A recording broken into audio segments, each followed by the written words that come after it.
Hi, welcome back to my YouTube channel. ಇವತ್ತು ನಾನು ಪಲಾವ್ ಮಾಡಬೇಕಂತ ಇದ್ದೀನಿ. ಅದಕ್ಕೆ ಒಲೆ ಮೇಲೆ ಎಣ್ಣೆ ಕಾಯಕ್ಕೆ ಇಟ್ಟಿನಿ. ಆಗಲೇ ಇಲ್ಲಿ ನೋಡ್ರಿ, ಎಲ್ಲ ತರಕಾರಿನ ಕಟ್ ಮಾಡಿ ಇಟ್ಕೊಂಡಿದ್ದೀನಿ. ಮತ್ತು ಇಲ್ಲಿ ಸ್ಪೈಸಸ್ ಎಲ್ಲ ಇದ್ರಾಗ ಇಟ್ಕೊಂಡಿದ್ದೀನಿ. ಇವಾಗ ಎಣ್ಣೆ ಕಾಯ್ತು, ಇದನ್ನೆಲ್ಲ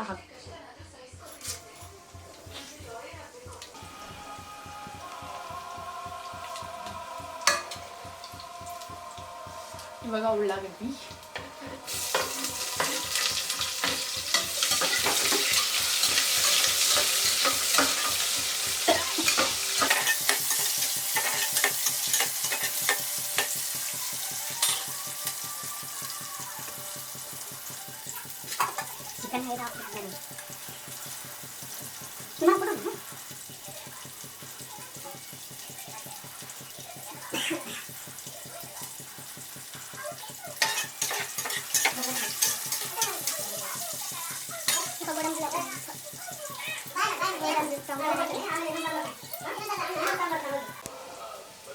ಉಳ್ಳಾಗಡ್ಡಿ ಕೆಂಪಗಾಯ್ತು. ಇವಾಗ ಈ 3 ತರಕಾರಿನ ಹಾಕ್ಬಿಡ್ತೀನಿ.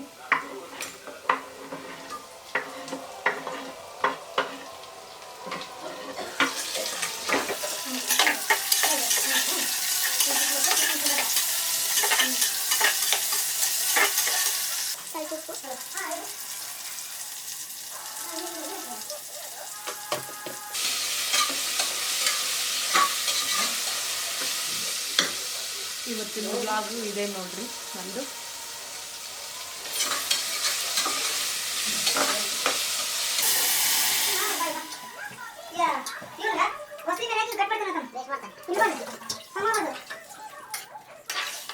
ಇದು ಇವಾಗ ಕುದಿ ಬರತೈತೆ, ಅಕ್ಕಿ ಹಾಕಿ ಮುಚ್ಚಿ ಬಿಡೋದಷ್ಟೇ.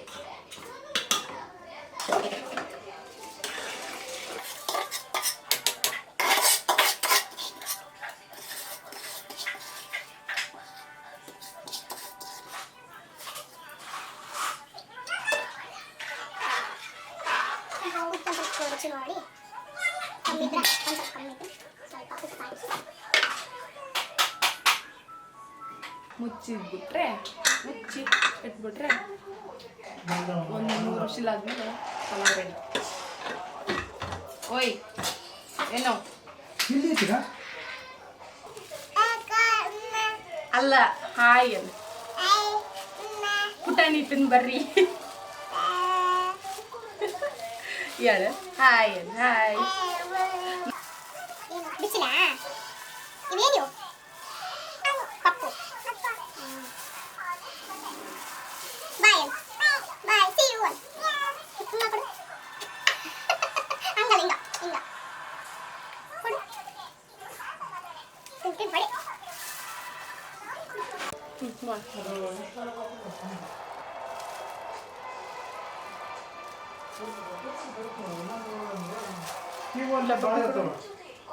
ಪ್ರಿಂಟ್ ಕ್ಯೂ ಅಂತ ಭಾಳ ಇರ್ತಾವ, ಡಿಲೀಟ್ ಮಾಡಿ ಮಾಡ್ಕೊಡೋದು. ಕಲ್ಲು ಉಪ್ಪು ಕೊಡು ಹೆಂಗೆ ಅನಿಸುತ್ತೆ?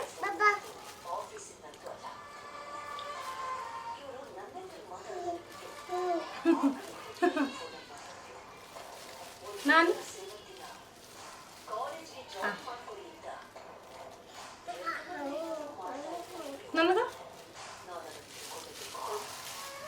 ನನಗ ಚೊಪ್ಪ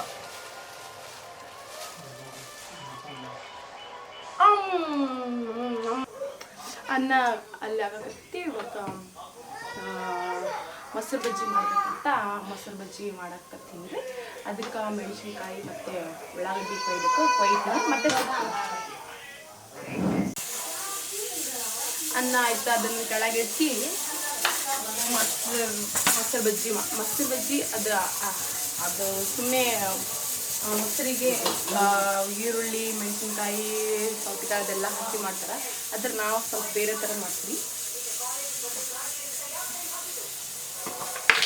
ಅದಕ್ಕೆ ಮೊಸರು ಬಜ್ಜಿನಲ್ಲ, ಮೊಸರಿಗೆ ಒಗ್ಗರಣೆ ಕೊಟ್ಟಿವಲ್ಲ. ಅದಕ್ಕೆ ಒಂದು ಸ್ವಲ್ಪ ಎಣ್ಣೆ,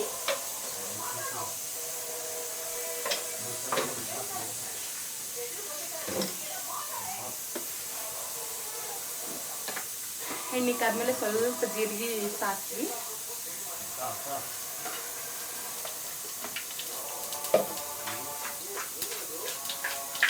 ಅದಾದ್ಮೇಲೆ ಕಟ್ ಮಾಡ್ಕೊಂಡಿರೋಂಥ ಮೆಣಸಿನ್ಕಾಯಿ, ಉಳ್ಳಾಗಡ್ಡಿ ಕರ್ದು ಹಾಕೋಕ್ಕಿಂತ ಹಸಿ ಕರ್ದು ಇಲ್ಲ, ಅದಕ್ಕೆ ಆ ಕರ್ಬೇವನ್ನ ಹಾಕ್ಲಿಲ್ಲ. ಮೆಣಸಿನಕಾಯಿ ಹಾಕಿದ್ಮೇಲೆ ಉಳ್ಳಾಗಡ್ಡಿ ಹಾಕಿ ಫ್ರೈ ಮಾಡಿದಾಯ್ತು.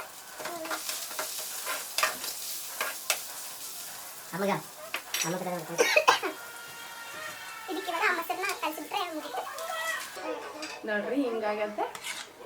ಇದನ್ನ ಇವಾಗ ಪಲಾವ್ ಜೊತೆಗೆ ತಿಂದರೆ ಮುಗೀತು. ಇದಿಷ್ಟು ಇವತ್ತಿನ ಬ್ಲಾಗ್ ಆಗಿರುತ್ತೆ. ಬ್ಲಾಗ್ನ ನೋಡೋದಕ್ಕೆ ಥ್ಯಾಂಕ್ ಯು ಸೋ ಮಚ್. ಮತ್ತು ನೆಕ್ಸ್ಟ್ ಬ್ಲಾಗ್ ಇನ್ನೊಂದು ನೆಕ್ಸ್ಟ್ ಬ್ಲಾಗಲ್ಲಿ ಸಿಗ್ತೀನಿ.